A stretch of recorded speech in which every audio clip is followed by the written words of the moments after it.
Lalo dito banda guys. Ito talaga ang lalakaran ni ni sa bahay ko. Yan, joke lang. Mas malaki yun sa Quezon Bridge na I-beam na ginamit.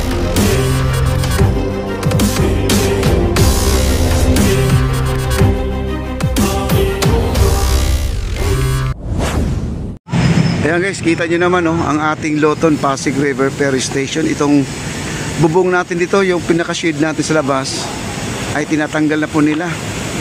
Oo, tatanggalin din pala Ayan. Ayan, tinatanggal po pala nila to.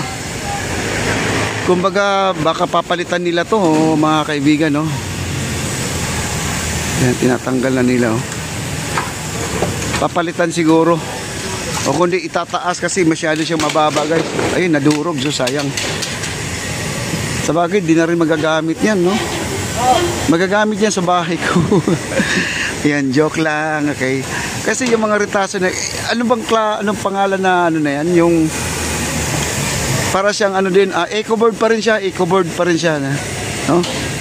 Ayan eco-board pa rin siya.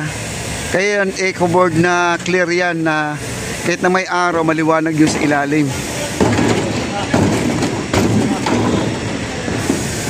Ayan ginigiba na rin pala to. Kaya ito yung Loton Pasig River Ferry Station. Ayan Kaya si Engineer Peter nandito. Ayan, Engineer Peter. Ayan, si Engineer Nicole nandito rin. Sila po ay na-assign doon sa kabila guys sa kabila. Ayan po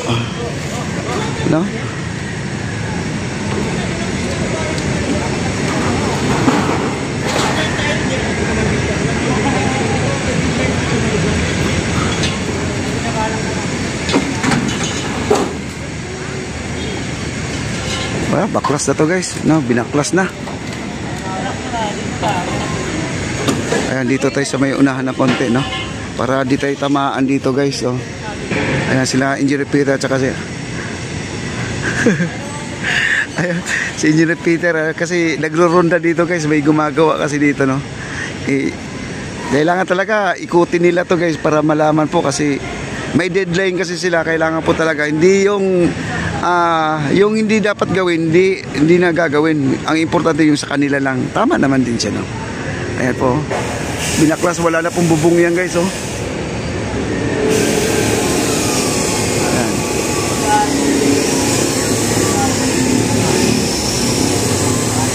Tatanggal na rin Ayan, ang ganda.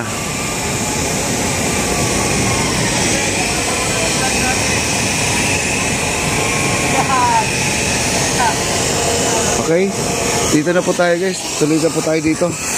At dito naman po banda guys, sa kabila, pansinin nyo, ito may baluster na, kita nyo naman may baluster na ito sa may squatter area, magkabilaan na po ang ating ang ating baluster, magkabilaan na. Ayan, nalatagan na kaagad nila ng ng base. Kahapon wala pa to guys. Ngayon may base na At ang ating area, ito na po ang squatter area. Medyo malapit na matapos, ma-clean up na konting-konti na lang. Engineering nandito po, sila yung gumawa na kahapon dito. Ayan, malinis na guys Kaya lang may mga kubol-kubol dito na may mga simento, mga flooring nila kita nyo na mga flooring nila bahay talaga.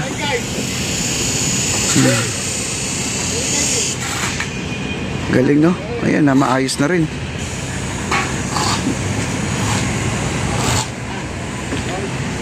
Dito maglalagay yata ng hagdanan, di ko lang alam kung may hagdanan dito banda guys. Ito talaga ang lalakaran ni ni Bossing ang ating first lady dito. Karugtong po to guys doon sa ating una nating binablog doon sa may Arroceros. Dugtong-dugtong na siya halos buo na po ang ating lalakaran. Ayan po.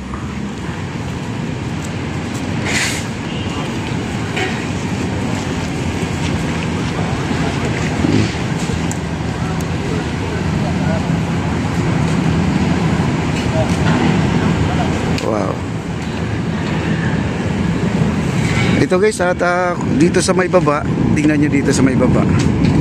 Nakita nyo naman, binaybay na po natin to. At dito, meron na po silang buhos. Ayan. May buhos na ito, may buhos na. Ayan, may buhos na.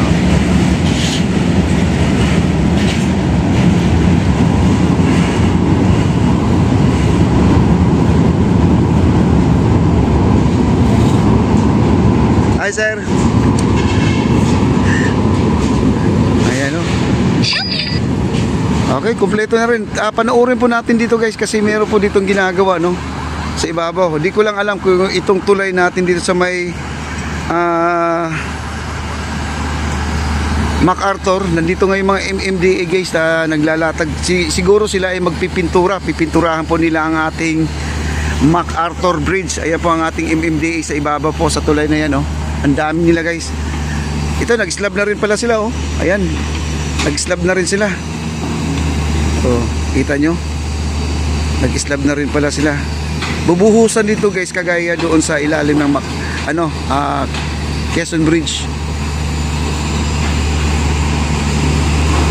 Okay.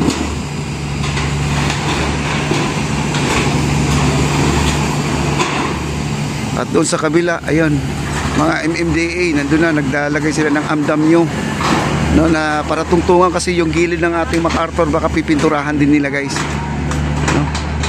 Andun, medyo malayo na po tayo pero kita naman natin dito sa ating mata na sila ay nagbababa ng mga kahon-kahon. Yun yata, mga pintura yata yung guys no? Dito kasi sa may Quezon Bridge nagpipintura na, kita nyo naman kanina no? Nakita naman natin nagpipintura sila, kulay yellow ang nilagay. DPWH dito naman sa kabila wala silang uniform. MMDA yata to. Oo, MMDA. May mga ano na sila, may mga pangsabit sa gilid ng ating tulay para may tungtungan sila. Pati yung gilid ng tulay pipinturahan na rin. Wow, grabe. Okay. Ayan ang kalagayan ng ating squatter dito guys. Ayan. Ayan o. Dami pang niligpitin nila guys o. Dami pang hahakutin. Ayan. Grabe. At dito naman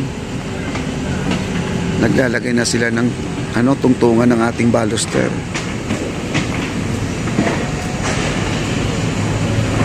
Okay. Punta tayo doon ngayon sa dulo. Doon sa dulo pupunta tayo. Okay. Ito naman, na-update naman natin to. At bubuhusan na rin to. Mag-antay lang tayo ng mga ilang araw lang. No? At bubuhusan na rin to. Sa kabila kasi may mga poste na. Ayan o, yung tawiran doon. O, ayan o. Yun po ang pagpapatungan natin ng I-beam. Ayan po yung I-beam sa gilid. Yan ang I-beam. Kagaya doon sa Quezon Bridge, kaya lang mas maliit ng konti to guys, no? Maliit ng konti to. Mas malaki yun sa Quezon Bridge na I-beam na ginamit. Okay.